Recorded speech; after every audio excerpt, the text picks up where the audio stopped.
The first few days in Spain were absolutely fantastic. Oh, how did I feel? I think I was quite tired actually because it was getting used to I was a bit jet lagged, I was getting used to that time difference. The first few days were intense. It was just, organising, being in a new country, everything's different, you're trying to settle in. The first few days were quite daunting, to be honest, because you go out and, especially if you're on your own, you haven't got anyone to do those first few food shops with or pinpoint your accommodation.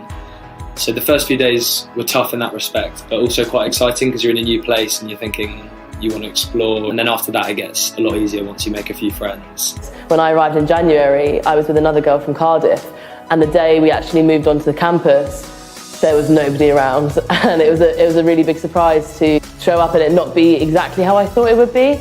And obviously they do say at the orientation that when you look online, you expect it to be, if you see all these lovely pictures of summertime and camping in summertime, and actually you get there, it's very, very cold, it's very, very quiet. So I think that probably was one of the biggest surprises for me. For me, the biggest challenge at the beginning was definitely getting around the city because their bus system was very different from what I was used to. And there's no bus stop, so you have to know the city in order to know where to get off the bus.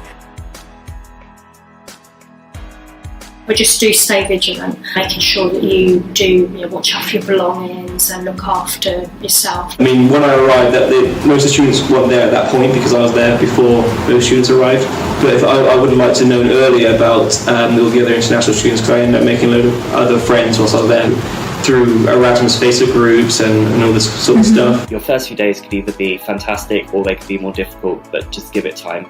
Be as open as you can to meeting new people and trying new things. It's basically like being in Freshers again when you go and knock on people's doors and start a conversation with them. Everyone's different, and even though I got used to my routine in Paris, it was still a few weeks before I felt completely settled because I was still making friends. Involved and do everything. You get out as much as you put in. Live every moment. If you've got nothing going on that day, just plan, get out there, go and do something, because before you know it, the days are gone and it's over and you're like, oh, I wish I'd have done that, that and that. Throw yourself in as much as you can to the deep end. Try and put aside any fears and just go for it. Throw yourself in completely because it's an experience you will never forget.